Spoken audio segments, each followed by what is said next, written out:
अभी तक हमने आपको बताया बेटे कि जो ईटा होता है, जो टेम्परेचर कॉफिशिएंट होता है, उसकी जो वैल्यू होती है, जैसे हम 10 डिग्री राइज किसी भी रिएक्शन में जैसे 10 डिग्री टेम्परेचर बढ़ाते हैं तो ईटा की वैल्यू 2 से ज़्यादा आती है और 3 से कम आती है, और जिसे ये माना जाता है कि कम से कम 2 टाइम्स तो मान ही लिया जाता है। तो जो हम कहते हैं कि speed of the reaction 2 times होती है जैसे 10 डिग्री टेम्परेचर बढ़ाते हैं, उसका मुख्य कारण जो होता है वो मुख्य कारण ये होता है क्योंकि जो टेम्परेचर, यहाँ पर जो टेम्परेचर कोफिशिएंट है, क्लियर है, जब रेट कांस्टेंट का हम रेशो लेते हैं तो अलग अलग टेम्परेचर पे वो लगभग 2 या 2 से अधिक आता है। या साधारण भाषा में हम ये भी कह सकते हैं क्योंकि रेट कांस्टेंट जैसे ही टेम्परेचर चेंज करोगे तो रेट कांस्टेंट चेंज हो जाएगा, और रेट कांस्टेंट लगभग 2 गुना तो हो ही जाता है। अब हम जानते हैं रेट इज इक्वल टू के, तो पहले रेट ऑफ द रिएक्शन जब भी लिखते हैं तो इक्वल टू के आता है, तो अगर के 2 गुना हो जाएगा तो रेट भी 2 गुना हो जाएगा। मेरे लाडलो, इस पर एक बड़ा प्यारा क्वेश्चन बोर्ड में बनता है, और वो ये बनता है कि आपको एक ग्राफ दे दिया जाता है, नोट करते हैं ना क्वेश्चन साथ के साथ, एक ग्राफ ऐसे दे दिया जाता है। इस ग्राफ में यहां पर ये हमारा ग्राफ होता है delta N by N, board exam में आपको लिखा हुआ मिलेगा, और इधर लिखते हैं दैट इज काइनेटिक एनर्जी, इधर काइनेटिक एनर्जी या सिंपल एनर्जी भी लिख सकते हैं या काइनेटिक एनर्जी लिख सकते हैं। अब यहां पर डेल्टा एन बाई एन का मतलब होता है fraction of molecules having effective collisions. एक कंटेनर के अंदर बहुत सारे मॉलिक्यूल आपस में कोलाइड करते हैं, लेकिन यहां पर हम रिप्रेजेंट करते हैं वो फ्रैक्शन मॉलिक्यूल्स का जिसका इफेक्टिव कोलिजन है, जो प्रोडक्ट फॉर्मिंग है। मान लो कोलिजन हमारे पास 100 हो रहे हैं पर सेकेंड, और उसमें से केवल 10 ही कोलिजन ऐसे हैं जो प्रोडक्ट में बदल रहे हैं। भाई मॉलिक्यूल टकराए, हर एक कोलिजन से तो प्रोडक्ट नहीं बनता। अब वो कौन से फ्रैक्शन है मॉलिक्यूल्स का, वो कौन सा भाग है जिनके टकराने से प्रोडक्ट फॉर्मिंग होती है, वो इसको रिप्रेजेंट करता है, यानी कि fraction of molecules having effective collision. यहां पर लिखते हैं काइनेटिक एनर्जी, ये हमारा काइनेटिक एनर्जी है, और आपको ऐसे कह देते हैं कि यहां टेम्परेचर आपको नोट करा के दे देंगे। मान लो भाई टेम्परेचर दे दिया 310 केल्विन और इसको कह देंगे 300 केल्विन। तो आपको ना एक इंडिकेशन ग्राफ में जरूर देंगे, इस चैप्टर में ग्राफ बहुत बहुत इंपॉर्टेंट है।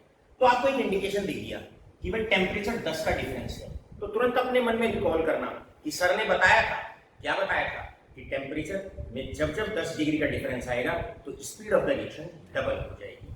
अब ऐसा क्यों होता है, ग्राफ से सीखते हैं। जब टेम्परेचर 300 केल्विन है तो देखो शेडेड पोर्शन एक पर्टिकुलर रेंज में इतना आता है, ये है ए बी सी डी।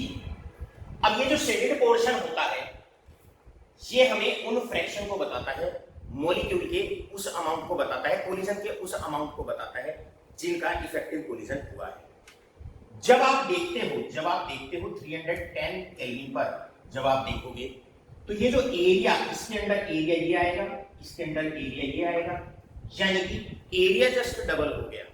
और एरिया डबल होने का मतलब आप मैथमेटिक्स अच्छे से जानते हैं, area under the graph double हो गया, तो इसका मतलब fraction of molecules having effective collision double हो गए।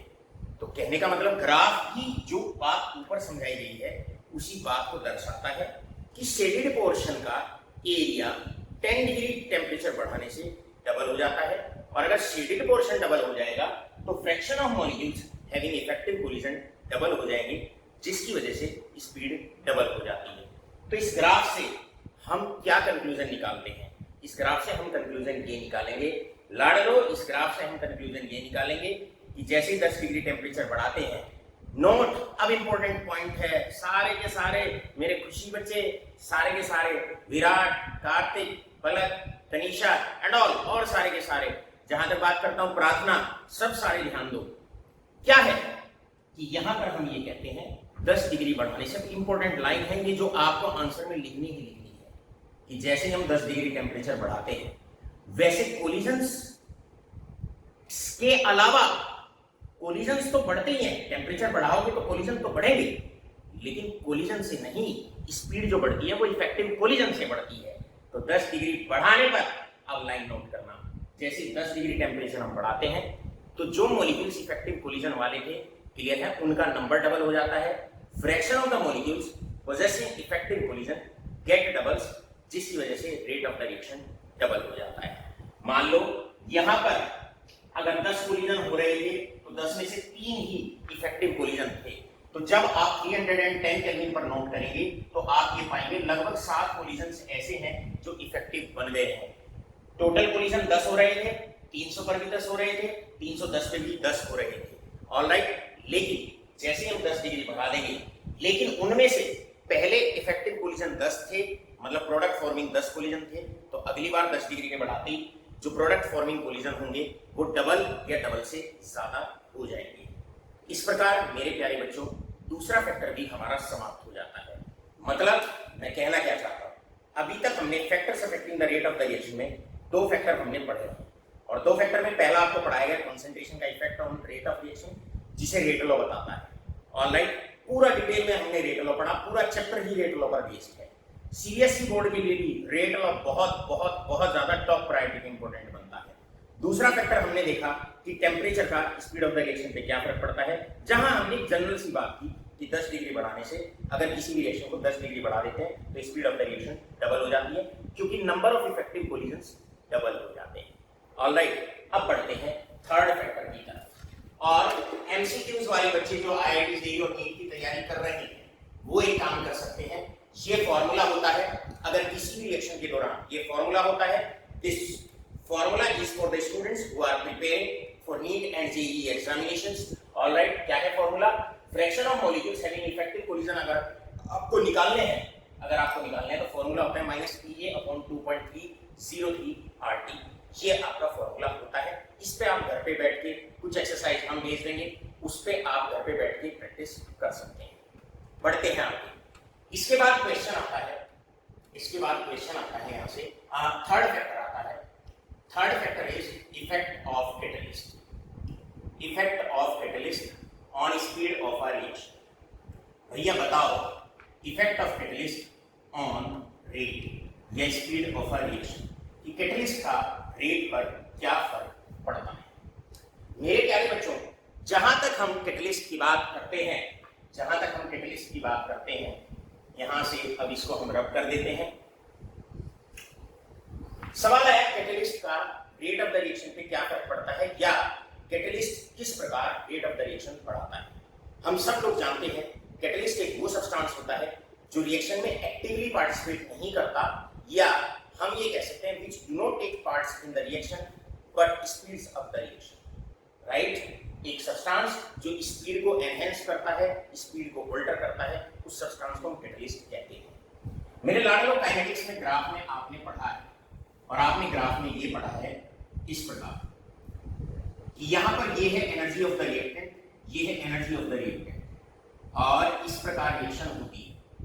ये रिएक्टेंट प्रोडक्ट में तब तक तब्दील नहीं होते जब तक इन्हें बाहर से हम ये एनर्जी ना दे दें, और ये बाहर से जो एनर्जी दी जाती है उसको एक्टिवेशन एनर्जी के नाम से पहचाना जाता है।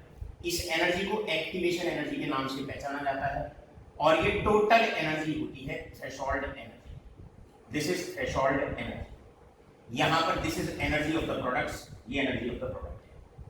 अभी कुछ देर पहले हमने आपको ये ग्राफ समझाया जिसमें ये बताया एनर्जी ऑफ द रिएक्टेंट कम होती है, फिर बाहर से उन्हें एनर्जी दी जाती है, उसे एक्टिवेशन एनर्जी कहते हैं, और जैसे ही उनकी एनर्जी थ्रेशोल्ड एनर्जी के बराबर होती है तो तुरंत आपकी रिएक्शन होनी शुरू हो जाती है, और प्रोडक्ट बनना शुरू हो जाता है। मेरे प्यारे बच्चों, बहुत इंपॉर्टेंट यहाँ पर 2 नंबर का एक क्वेश्चन बनता है, कई बार एग्जामिनेशन में पूछा जाता है। कैटलिस्ट क्या करता है? कैटलिस्ट इस प्रकार स्पीड ऑफ द रिएक्शन बढ़ाता है कि अगर कोई रिएक्शन इतने बड़े पाथ से हो रही है तो कैटलिस्ट क्या रोल करता है?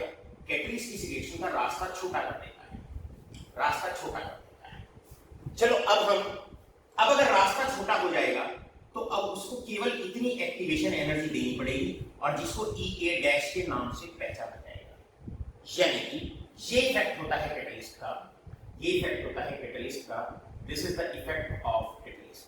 सो लाडलो, जहां तक हम कैटलिस्ट के इफेक्ट की बात करते हैं, बस इतना पॉइंट नोट करने का है कि कैटलिस्ट क्या करता है, एक रिएक्शन जो बड़े ट्रैक से हो रही थी उसका रास्ता छोटा कर देता है। चलिए मैं आपसे पूछता हूं, जैसे हमने ये टॉपिक शुरू किया तो हमने एक उदाहरण, हमने एक एग्जाम्पल आप लोगों को बताया, और वो एग्जाम्पल आज के ही लेक्चर में आपको ये बताया गया था कि मेरे प्यारे बच्चों, हमने एग्जामिनेशन में एक बैरियर लगाया हुआ है, और वो बैरियर क्या है? वो बैरियर हमने आप लोगों के लिए ये लगाया हुआ है कि भाई 35 नंबर पे जाके बच्चा पास होगा, 35 मार्क्स पे पास होगा। आप बताओ मुझे, अगर इस बैरियर को 35 ना करके, आपके मन की बात है, गौर से सुनिए, आपकी बात है, हाँ, अगर इस बैरियर को हम 35 मार्क्स की जगह अगर ये कहते कि बच्चा 20 मार्क्स पे पास होगा, तो आप मुझे बताइए पहले के मुकाबले कम बच्चे पास होंगे या ज्यादा बच्चे पास होंगे? ऑब्वियस सी बात है, ज्यादा बच्चे पास होंगे। मैं आपसे पूछता हूं ये बैरियर और कम कर दिया जाए, आपके मन की बात हो रही है। अब इस बैरियर को और अगर सीबीएसई बोर्ड कर दे कि 20 की जगह 5 नंबर आके बच्चा पास हो जाएगा, तो अब आप बताओ क्या ज्यादा से ज्यादा बच्चे पास हो जाएंगे या नहीं हो जाएंगे? ज्यादा से ज्यादा बच्चे पास हो जाएंगे। तो ऑलराइट, तो होता है क्या, ये क्या करता है कैटलिस्ट, इस एक्टिवेशन एनर्जी के लेवल को कम कर देता है, इसको कम कर देता है, बैरियर नीचे ले आता है। अगर बैरियर नीचे आ जाएगा तो जो मॉलिक्यूल्स है which are crossing the energy barrier वो बढ़ जाते हैं, और उनके बढ़ने की वजह से सारे मॉलिक्यूल, पहले अगर 10 ही मॉलिक्यूल आउट ऑफ 100 अगर इस बैरियर को कूद पा रहे थे, तो जैसे कैटलिस्ट आएगा, पहले 35 नंबर था, कम बच्चे को पास हो पा रहे थे, अगर उसी बैरियर को अगर 15 कर दिया जाए या 10 कर दिया जाए, तो ज्यादा से ज्यादा बच्चे उस बैरियर को क्रॉस कर पाएंगे। ऑलराइट, और प्रोडक्ट फॉर्मेशन एकदम एनहेंस हो जाएगी, एकदम ज्यादा हो जाएगी। जितने ज्यादा मॉलिक्यूल इस बॉर्डर को कूदेंगे उतना ज्यादा प्रोडक्ट बनेगा, तो कहने का मतलब क्या है? कहने का मतलब ये है, सीधी सी बात, कि a catalyst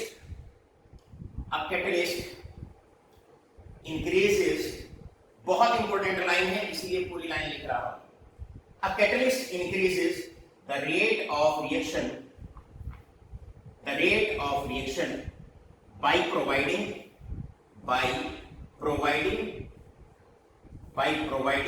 the reaction an alternate path, by providing the reaction an अलग रास्ता देता है, an alternate path of lower activation energy, इसका मतलब क्या हुआ? इसका मतलब ये हुआ, यहां एक्टिवेशन एनर्जी ज्यादा देनी पड़ रही थी, जब कैटलिस्ट डाल देंगे तो एक्टिवेशन एनर्जी कम देनी पड़ेगी, और प्रोडक्ट जल्दी से बनेगा, मल्टीपल नंबर ऑफ टाइम्स बढ़ेगा। पहले अगर 10 मॉलिक्यूल कूद पा रहे थे, तो अगली बार 100 में से 90 मॉलिक्यूल 70 मॉलिक्यूल 80 मॉलिक्यूल 80 मॉलिक्यूल्स इस बैरियर को क्रॉस कर पाएंगे। तो अब जब भी आपसे 12th क्लास में कोई भी कहता है बताओ भाई रोल ऑफ कैटलिस्ट क्या है, तो आपके मन से एक ही लाइन निकलनी चाहिए, सारे के सारे रिकॉग्नाइज करो क्या है वो लाइन। वो लाइन है, a catalyst increases the rate of reaction by providing the reaction an alternate path of lower activation energy। Alright मेरे प्यारे बच्चों, ये टॉपिक इस प्रकार आपका पूरा हो जाता है। यहां पर हमने आपको अभी तक 3 फैक्टर्स बता दिए हैं जिन पर rate of the reaction depend करता है। पहला कंसंट्रेशन, दूसरा टेम्परेचर, और तीसरा कैटलिस्ट। कैटलिस्ट में क्या लाइन याद करनी है? कैटलिस्ट में लाइन याद करनी है कि कैटलिस्ट क्या करता है, जो एक्टिवेशन एनर्जी का लेवल होता है उसे कम कर देता है, जिसकी वजह से ज्यादा मॉलिक्यूल्स उस एनर्जी बैरियर को क्रॉस कर जाते हैं और प्रोडक्ट में तब्दील हो जाते हैं, और इस प्रकार प्रोडक्ट का अमाउंट जल्दी बढ़ना शुरू हो जाता है। ऑलराइट, इसके बाद अब लास्ट पार्ट इस चैप्टर का शुरू करते हैं। Let me begin with the last part of this chapter. Last part है आपका, जहां तक हम लास्ट पार्ट की बात करते हैं, last part is effect of temperature on rate constant. बस ये मुख्य और लास्ट पार्ट होता है, ऑन रेट कांस्टेंट। चलो इस पार्ट को शुरू करने से पहले आप लोगों से एक सवाल करता हूं। आपके लिए मार्क्स का एक बैरियर लगा हुआ है, इसी प्रकार रिएक्टेंट्स के लिए एक बैरियर लगा हुआ है कि जब तक रिएक्टेंट उस बैरियर को क्रॉस नहीं करेंगे, एनर्जी के बैरियर को, थ्रेशोल्ड बैरियर को क्रॉस नहीं करेंगे, तब तक वो प्रोडक्ट में तब्दीली नहीं होगी। ऑलराइट, इसी प्रकार आपके लिए एक बैरियर हमने लगाया हुआ है, और वो बैरियर ये लगाया हुआ है कि जब तक आप 35 नंबर को क्रॉस नहीं कर जाएंगे तब तक आप पास घोषित नहीं किए जाएंगे। आपसे मेरा सवाल है, अगर ये बैरियर ना लगा हुआ हो तो क्या होगा? पहले तो आप अपने आप पे जवाब दीजिए। खुश हो गए सारे के सारे? ये सर अगर बैरियर ही लगा हुआ ना हो तो बच्चा 12th क्लास में आया और तुरंत 12th की मार्कशीट, पास की मार्कशीट मिलती, सभी बच्चे पास हो जाते। ऑलराइट, इसी प्रकार अब गौर से सुनिएगा, इसी प्रकार ये बैरियर लगना बड़ा जरूरी है। क्यों जरूरी है? नहीं, हम आपके दुश्मन नहीं है इस बात को कहकर। सुनो जरा गौर से, अगर रिएक्टेंट्स के ऊपर ऐसा बैरियर ना लगा हुआ होता तो सारे के सारे रिएक्टेंट्स अब तक प्रोडक्ट में तब्दील हो गए होते। जितना भी हमारा फ्यूल है, कोल है, पेट्रोल है, वो सारा का सारा अब रिएक्टेंट की फॉर्म में है। फिर हम उसे जलाते हैं, उसके बाद उससे एनर्जी मिलती है, प्रोडक्ट मिलता है। अगर ये बैरियर ना लगा हुआ होता तो सारा कोल और पेट्रोल खत्म हो गया होता, क्योंकि वो रूम टेम्परेचर पर ही चल गया होता। ऑलराइट, तो रूम टेम्परेचर पर रिएक्शन नहीं होती है। क्यों नहीं होती? क्योंकि वहां पर चाहे कोल है चाहे पेट्रोल है, सबकी एनर्जी कम होती है, रिएक्टेंट की एनर्जी कम होती है। वो जलना शुरू करता है और निरंतर जलता रहता है, एक बार अगर उसको एक्टिवेशन एनर्जी मिल जाती है। तो बड़ा इंपॉर्टेंट क्वेश्चन है, अगर ये एनर्जी बैरियर ना होता तो क्या होता भैया? तो क्या होता? जितने भी रिएक्टेंट है पूरी धरती पर, जितने भी कोल पेट्रोल है, वो सब जल गए होते और सीधा प्रोडक्ट में तब्दील हो गए होते। हमारे पास कोई रिएक्टेंट, कोई एनर्जी का सोर्स नहीं बचता। चलते हैं last part of the chapter. अब ये जो पार्ट हम आपको पढ़ाने वाले हैं, ये पार्ट अब नीट के लिए बहुत इंपॉर्टेंट है, जेई के लिए बहुत इंपॉर्टेंट है, और यही पार्ट आपका अब सीबीएसई 12 से एक्सक्लूड किया जा चुका है, आईसीएसई बोर्ड से इसको हटाया जा चुका है, लेकिन अभी इसको कॉम्पिटिटिव एग्जामिनेशन करिकुलम से हटाया नहीं गया है। जो बच्चे तैयारी कर रहे हैं, जेई की तैयारी कर रहे हैं, नीट की तैयारी कर रहे हैं, वो इस पर फोकस जरूर करें। अब ये लेक्चर आगे आगे उन बच्चों को समर्पित जो नीट और जेई की तैयारी कर रहे हैं। भाई, टेम्परेचर का रेट कांस्टेंट पे क्या फर्क पड़ता है? कुछ देर पहले हमने देखा था कि अगर हम डबल कर देते हैं, अगर हम 10 डिग्री टेम्परेचर बढ़ा देते हैं तो जो रेट कांस्टेंट होता है वो डबल हो जाता है। ऑलराइट, सवाल है, अगर मैं 5 डिग्री बढ़ाऊं टेम्परेचर, अगर मैं 3 डिग्री बढ़ाऊं तो रेट कांस्टेंट पे कितना चेंज आएगा? इसको बताने के लिए हमारा ये टॉपिक शुरू होता है। अब आप कितना भी टेम्परेचर बढ़ा लीजिए, जरूरी नहीं है आप 10 डिग्री बढ़ाएं, कितना भी बढ़ा लीजिए, सवाल आता है रेट कांस्टेंट में कितनी तब्दीली आती है। इसको बताने के लिए हमें एक इक्वेशन दी, और इक्वेशन दी आर्हेनियस ने, जिसको आर्हेनियस इक्वेशन के नाम से पहचाना जाता है। आर्हेनियस इक्वेशन है K is equal to, Arrhenius equation is equal to K is equal to A into e की power minus EA upon RT। मेरे प्यारे बच्चों, इस इक्वेशन से हमें ये पता लगता है कि अगर हम टेम्परेचर चेंज करेंगे तो उससे K पे क्या फर्क पड़ेगा। ऑलराइट, यानी कि टेम्परेचर, किस टेम्परेचर पे K की वैल्यू क्या होगी। आपने देखा होगा फर्स्ट ऑर्डर रिएक्शन के जब हमने क्वेश्चन कराए तो हम टेम्परेचर लिख देते थे, हम कहते थे 300 केल्विन पर K की वैल्यू ये है। तो ये K की जितनी भी वैल्यूज आती हैं किसी पर्टिकुलर टेम्परेचर पे, उसको हम आर्हेनियस इक्वेशन से कैलकुलेट करते हैं।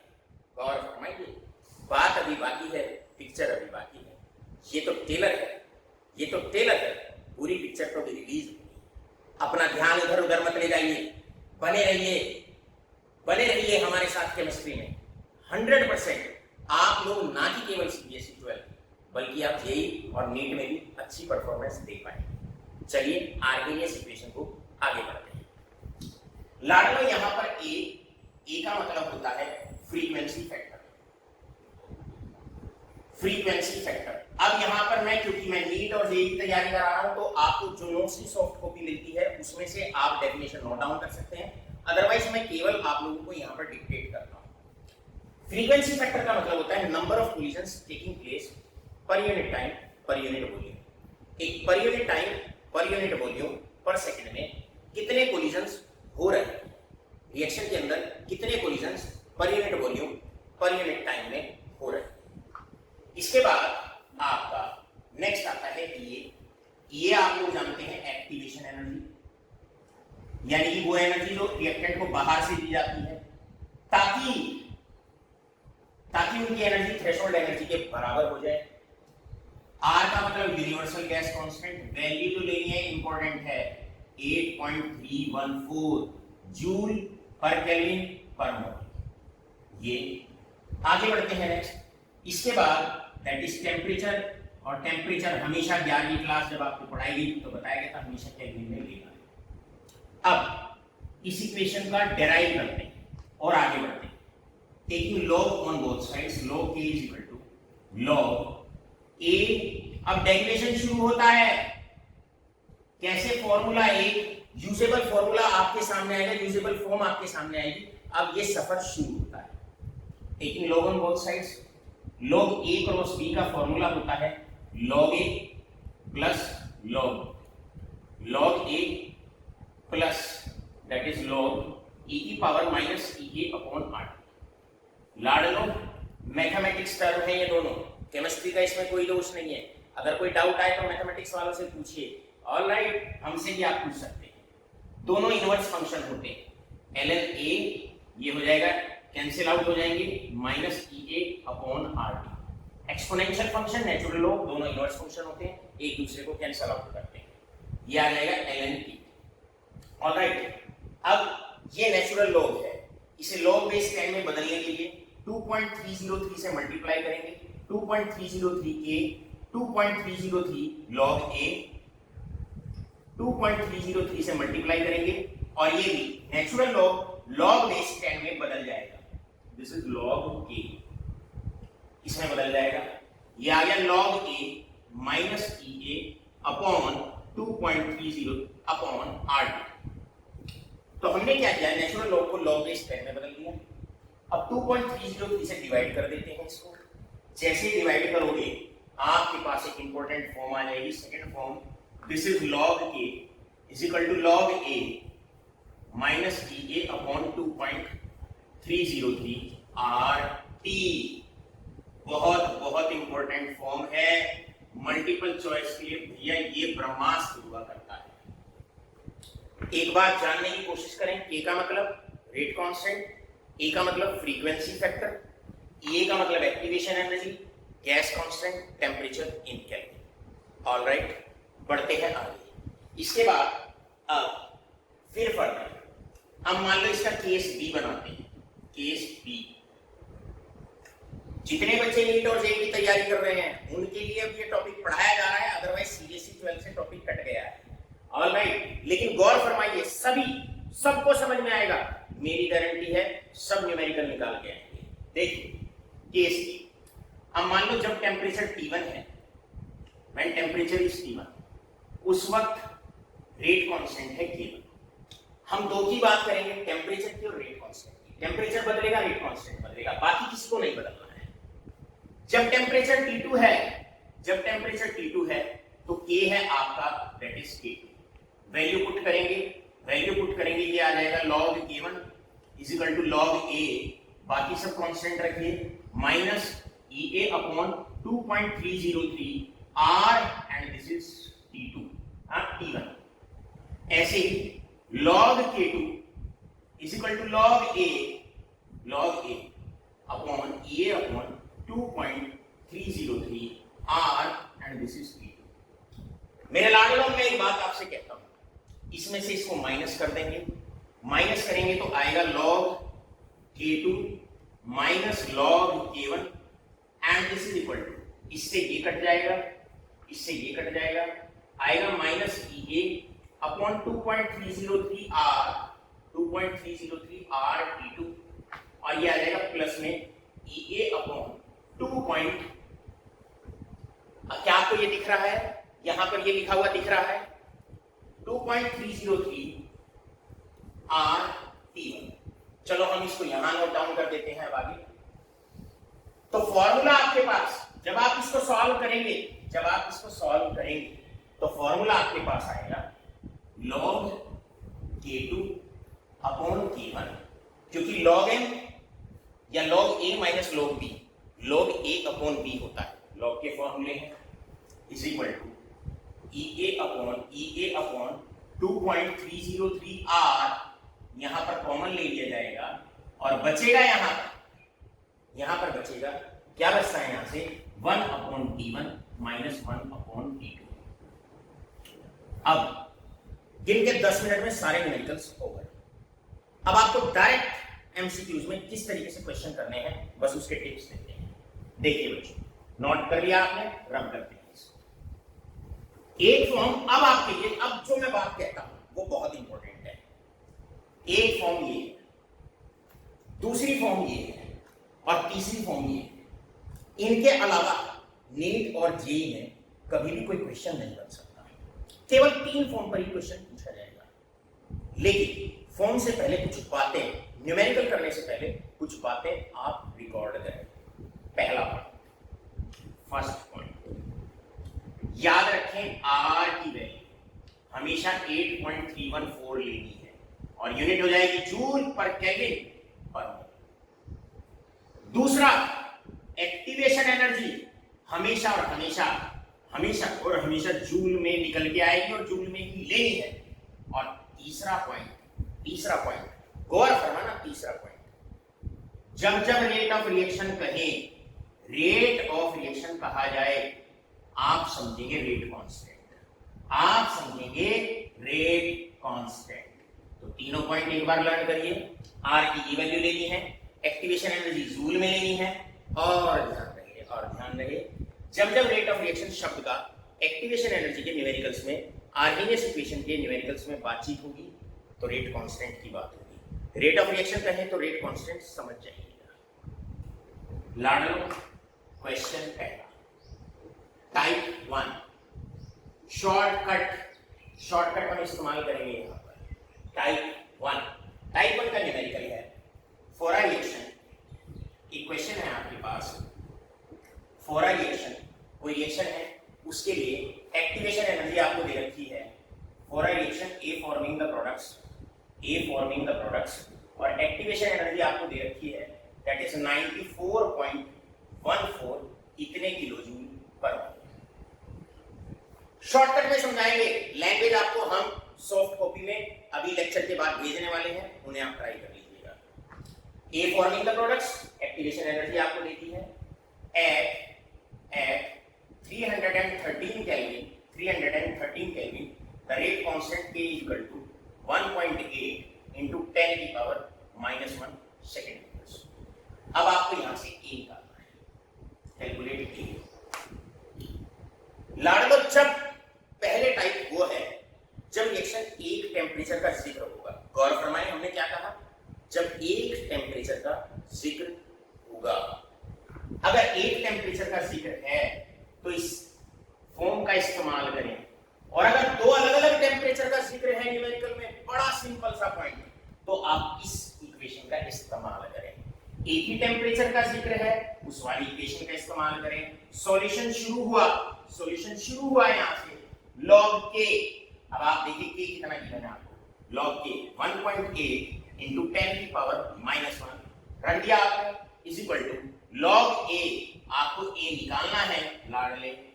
एक्टिवेशन एनर्जी बहुत इंपॉर्टेंट, अभी पॉइंट बताया था, किलोजूल में गिवन है, आप इसे जूल में कन्वर्ट करेंगे इनटू 10 की पावर 3 इतने जूल, बड़ा important. This is -TA and this is 94.14 into 10 की power 3 whole divided by r। r की वैल्यू कितना लेंगे, 8.314 इतना लेंगे अपॉन t, टेम्परेचर केल्विन में 330। और लाडलो जैसे ही आप इसको सॉल्व करते हैं, a की वैल्यू आती है दैट इज 9.19 इसके आसपास आपकी आएगी इनटू 10 की पावर -4 पर सेकेंड। इसके आसपास आपका आंसर आएगा। इस प्रकार पहले टाइप में रिकॉर्ड करने वाली बात ये थी, जब डाटा गिवन हो 3 बातों का ध्यान रखें। आर की ये वैल्यू लेनी है, एक्टिवेशन एनर्जी जूल में लेनी है, और राइट। और तीसरी बात, न्यूमेरिकल को पढ़ें, अगर एक टेम्परेचर का जिक्र है तो आप यूज करेंगे फर्स्ट फॉर्म, और अगर 2 टेम्परेचर का जिक्र है तो आप यूज करेंगे सेकंड। ऑलराइट, बढ़े आगे बढ़ते हैं। अब हम अपने लाडलो को दूसरे इक्वेशन से रूबरू कराते हैं, और दूसरा क्वेश्चन है हमारे पास कुछ इस प्रकार। Second question is here, second question is here. Now the question is, अब second question, भाई हमारे पास कोई रिएक्शन है C2H5I और उससे बनता है C2H4 प्लस H, ये बनता है। इसके लिए एक्टिवेशन एनर्जी आपको गिवन है और एक्टिवेशन एनर्जी है 209, दिस इज इतने किलो जूल पर मोल। बताओ इतना पढ़ते क्या करोगे आप लोग, जूल में कन्वर्ट करेंगे। This is equal to just check करें एक बार आप तक नेटवर्क हमारा पहुंच रहा है या नहीं पहुंच रहा है, गोइंग ऑन वेल। इधर देखिए, इधर आप चेक करिए, अपने मोबाइल में चेक करिए। 209 मल्टीप्लाइड बाई 10 की पावर 3, ऑल राइट, इतना। बढ़ते हैं आगे, अब इसे तुरंत आपने जूल में कन्वर्ट कर दिया, जूल पर मोल। अब आपसे आगे दिया हुआ है at temperature 600 kelvin, K is that is 1.6 into 10 की पावर -5, ये दिया हुआ है। नाउ कैलकुलेट, अब आपसे कहा गया है calculate value of K at 700 kelvin. ये लाडले, क्या दो टेम्परेचर का जिक्र है या नहीं?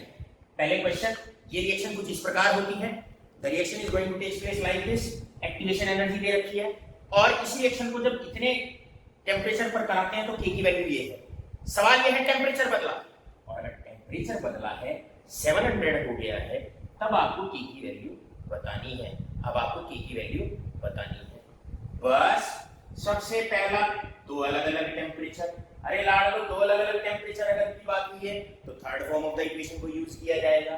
बस अब आपने करना क्या है, अब आपने लॉग ऑफ K2 आपको निकालना है, ये आपका T2 हो जाएगा, K2 आपको निकालना है।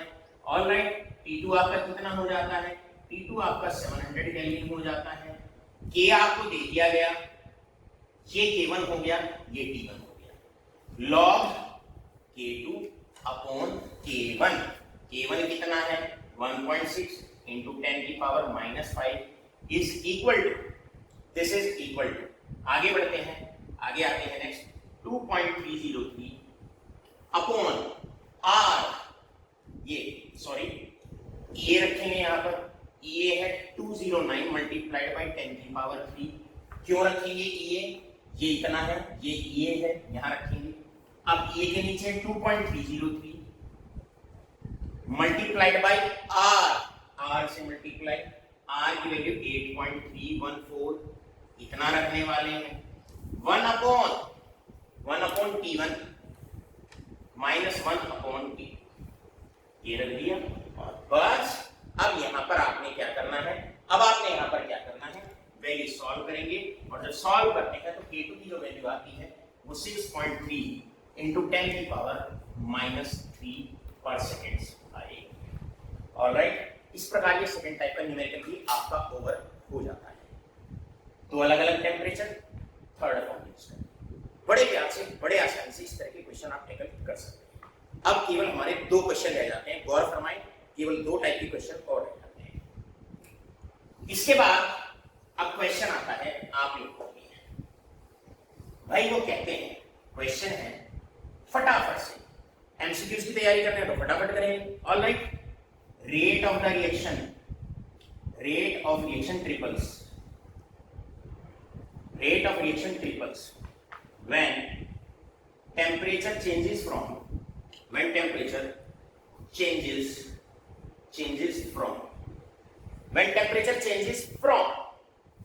कितना 50 degree Celsius to 100 degree Celsius. Calculate E लाडनो, गौर फरमाएं। अगर टेम्परेचर चेंज हुआ है तो आप बताइए, टेम्परेचर चेंज हुआ है तो थर्ड फॉर्म लेंगे, सिंगल टेम्परेचर होता तो फर्स्ट फॉर्म लेते आप, ये सेकंड फॉर्म लेते आप। तो यहाँ पर सबसे पहले T1 है 50 degree Celsius plus 273, alright, kelvin में लेना है 273 जोड़ देंगे। T2 आपको गिवन है 100 डिग्री, 273 प्लस 100, दो चीजें आपको गिवन है। एक्टिवेशन एनर्जी आपको निकालना है, रेट ऑफ रिएक्शन ट्रिपल्स बताया गया, मैंने एक पॉइंट कहा था, और इधर देखिए अमित चौहान पढ़ा रहे हैं, इधर देखिए आप ध्यान से। रेट ऑफ रिएक्शन का जब जिक्र हो तो रेट कांस्टेंट समझना है। इसका मतलब अगर K1 K है तो K2 हो जाएगा 3K। जब एक्टिवेशन एनर्जी के न्यूमेरिकल में रेट ऑफ रिएक्शन कहा जाए, समझ जाए K की बात हो रही है। ऑलराइट, बस अब आपने करना क्या है, लॉग ये फॉर्म रही, K2 की जगह रखेंगे 3K, K1 की जगह रखेंगे K। अब यहां पर EA आपको निकालना है लाडले 2.303, आप मल्टीप्लाई कर देंगे इससे R से 8.314, यहां पर आ जाएगा 1/T1 माइनस 1/T2। अरे T1 T2 दोनों गिवन है, इनको यहां रख देंगे, आपने K से K कट गया, एक्टिवेशन एनर्जी निकाल लेंगे। एमसीक्यूज की तैयारी कर रहे हैं, निकालना आपका काम है। लॉग और एंटी लॉग मैथमेटिक्स वालों से सीखिए, अदरवाइज कुछ समय बाद अगर आप लॉग एंटी लॉग नहीं ले पाते हैं, फिलहाल कैलकुलेटर का आप यूज कर सकते हैं। हम भी आपको कोई वीडियो अपने यूट्यूब चैनल पर इनके लिए बनाकर अपलोड कर देंगे या आपको लाइव भी बता देंगे। Alright, last question of the day, last question है हमारा last question of this chapter, last question of the day, kinetics का अंतिम सवाल आपके सामने। क्वेश्चन है हमारे पास, एक रिएक्शन का Arrhenius form of a reaction is given as. आपको आर्हेनियस फॉर्म दे रखा है, बड़ा इंपॉर्टेंट है, एमसीक्यूज के लिए बहुत इंपॉर्टेंट है। ऑलराइट, और ये दे रखा है log K is equal to 14.34 minus 1.25 into 10 की पावर 4, ऑलराइट, K/T, ये आपको दे रखा है, इंटू 10 की पावर 4 K/T, ये आपको गिवन है। आपसे कहा गया है कैलकुलेट आर्हेनियस फॉर्म किसी भी रिएक्शन की आपको दे देंगे और आपसे कहेंगे एक्टिवेशन एनर्जी बताओ। अरे बेटा, इसको कंपेयर करो इससे, आर्हेनियस इक्वेशन से कंपेयर करो। ये कुछ आर्हेनियस इक्वेशन की कौन सी फॉर्म, इस फॉर्म से कंपेयर करोगे, इसके जैसी दिख रही है या इसके जैसी दिख रही है। अब आप सीधा सीधा देख रहे हो ये इस फॉर्म में है, तो इससे कंपेयर करो, इसको कंपेयर करोगे तो log A minus TA upon 2.303 RT, लाडलो बहुत इंपॉर्टेंट है, ये इसके बराबर, ये इसके बराबर और ये इसके बराबर। हे मेरा बेटा, मेरा बाबू, एक बात बता, जब एक्टिवेशन एनर्जी निकालनी है तो बस इसी पोर्शन को इक्वेट कर दो, बाकी क्यों। यहां पर EA अपॉन 2.303 RT बराबर हो जाएगा 1.25 इंटू 10 की पावर 4, सॉल्यूशन है यहां से, इंटू 10 की पावर 4, ये बराबर हो गया इसको multi upon K upon T से T कट गया, R की वैल्यू यहां पुट करेंगे आप, T से T कट गया। ऑलराइट, R किसके बराबर होता है, दैट इज 8.314। ये दोनों इधर ले जाओ, जब इधर ले जाओगे, इन दोनों को इधर ले जाओगे, ऑलराइट, ये इधर चले गए, यहां पर आ गया, यहां पर आ जाता है आपका, हम लोग बात कर रहे हैं, इधर आ जाता है, दैट इज 2.303 R की वैल्यू थी 8.314, बहुत इंपॉर्टेंट, आगे पॉइंट लिखने वाला हूं, किसके बराबर हो जाएगा 8.314 जूल पर केल्विन पर मोल, यहां पर T था पर K से K इनवर्स कट गया, K से K इनवर्स कट गया, T कट गया था पहले।